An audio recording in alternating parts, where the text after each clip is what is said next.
Hello friends, educational fact channel में आपका स्वागत है। हाजिर आपके लिए आज की एक नई वीडियो को लेके।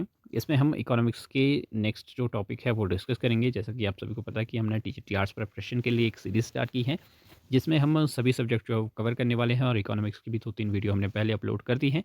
और इसमें हम देख पाएंगे यहाँ पे जो ऑफिशियल सिलेबस के अकॉर्डिंग आपका जो थर्ड और फोर्थ पॉइंट है, प्रोड्यूसर बिहेवियर एंड सप्लाई और कॉस्ट एंड रेवेन्यू का, इन दोनों सब टॉपिक से रिलेटेड जितने भी क्वेश्चंस बन पा रहे हैं, हमने आपके साथ जो है वो डिस्कस करने की इसमें कोशिश की है।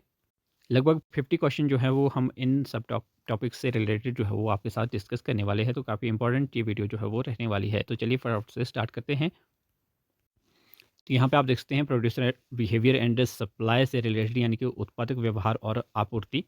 पहला क्वेश्चन है, आपूर्ति का नियम यानी कि लॉ ऑफ सप्लाई क्या बताता है। जैसे लॉ ऑफ डिमांड होता था, वैसे ही लॉ ऑफ सप्लाई भी होता है। तो लॉ ऑफ जो सप्लाई है वो कीमत बढ़ने पर आपूर्ति बढ़ती है। तो ऑप्शन सी आपका राइट आंसर हो जाएगा कि जब कीमत बढ़ती है तो आपूर्ति जो है वो बढ़ती है। नेक्स्ट है आपका, निम्न में से कौन आपूर्ति के निर्धारक में शामिल नहीं है, डिटर्मिनेंट्स ऑफ सप्लाई। तो इसमें से जो उपभोक्ता की आय है वो आपकी डिटर्मिनेंट्स ऑफ सप्लाई में शामिल नहीं है। बाकी संबंधित वस्तु की कीमत, उत्पादन के साधनों की कीमतें या फर्म का लक्ष्य, ये सभी जो है वो डिटर्मिनेंट्स है। नेक्स्ट है आपका, जब कीमत में परिवर्तन के कारण आपूर्ति की मात्रा में परिवर्तन होता है तो उसे क्या कहते हैं। तो उसको कहते हैं आपूर्ति वक्र पर संचलन, यानी कि movement along the supply curve, यानी कि ऑप्शन सी आपका राइट आंसर हो जाएगा। नेक्स्ट क्वेश्चन है, आपूर्ति में वृद्धि यानी कि इंक्रीज इन सप्लाई का क्या अर्थ है। तो इसका अर्थ है उसी कीमत पर अधिक आपूर्ति, यानी कि ऑप्शन ए आपका राइट आंसर हो जाएगा। नेक्स्ट है आपका उत्पादन फलन, यानी कि प्रोडक्शन फंक्शन किसके बीच के संबंध को दर्शाता है। तो ये आपका आगत और निर्गत, यानी कि इनपुट्स और आउटपुट के बीच के रिलेशन को जो है वो दर्शाता है। नेक्स्ट है अल्पकाल, यानी कि शॉर्ट रन में एक उत्पादक क्या होता है, केवल परिवर्तित आगतों को बदल सकता है। ऑप्शन सी आपका राइट आंसर हो जाएगा, शॉर्ट रन में। नेक्स्ट है लॉन्ग रन में, दीर्घकाल में एक उत्पादक जो है वो सभी आगतों को जो है वो बदल सकता है। तो यानी कि ऑप्शन डी इसमें राइट आंसर जो है वो हो जाएगा। नेक्स्ट है परिवर्ती अनुपातों का नियम, यानी कि लॉ ऑफ वेरिएबल प्रोपोर्शन किससे संबंधित है। तो ये आपका अल्पकाल उत्पादन फलन से रिलेटेड है, परिवर्ती अनुपातों का नियम। नेक्स्ट है, जब कुल उत्पाद अधिकतम होता है तब सीमांत उत्पाद कितना होता है। तो जब कुल उत्पाद जो है वो अधिकतम होगा तो आपका जो मार्जिनल प्रोडक्ट है वो शून्य हो जाएगा। ऑप्शन बी आपका राइट आंसर है। नेक्स्ट है, पैमाने के प्रतिफल किससे संबंधित है। तो ये आपके दीर्घकाल उत्पादन फलन से है, ये आपको याद रखनी है चीज़।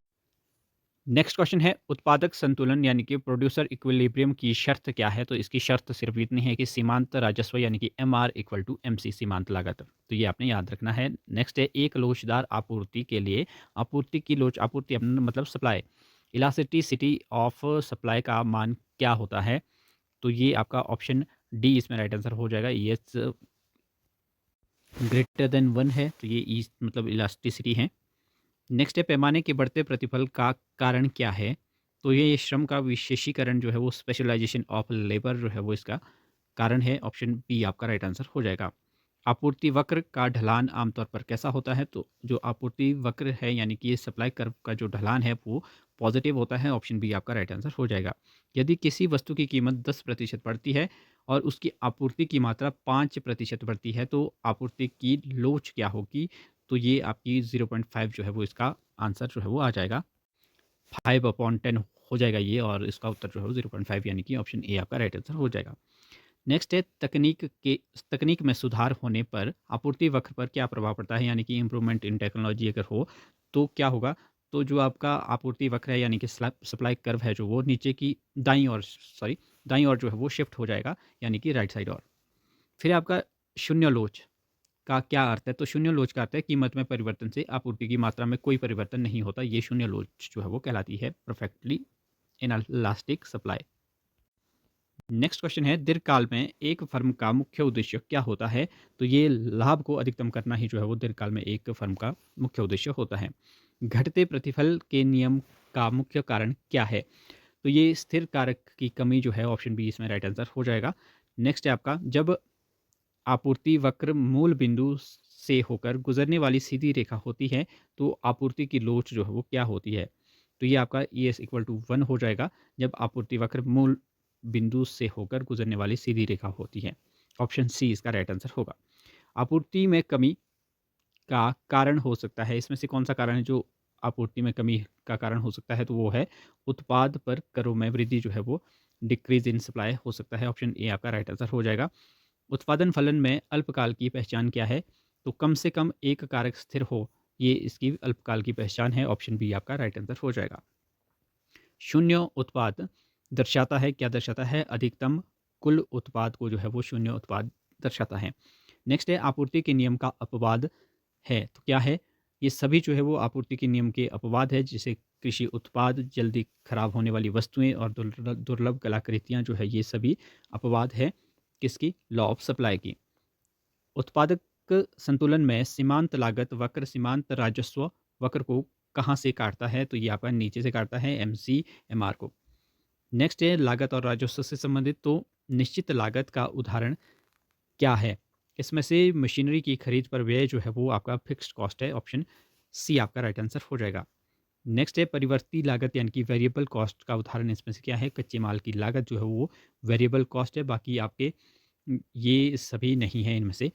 फिर नेक्स्ट है आपका कुल लागत यानी कि टोटल कॉस्ट किसके बराबर होती है? तो टोटल कॉस्ट आपकी होती है जो आपका या तो निश्चित लागत जो है वो प्लस परिवर्ती लागत या फिर औसत लागत आपकी उत्पादित लागत गुणा करेंगे इसको। तो ये बी और सी यानी कि ऑप्शन डी आपका राइट आंसर हो जाएगा।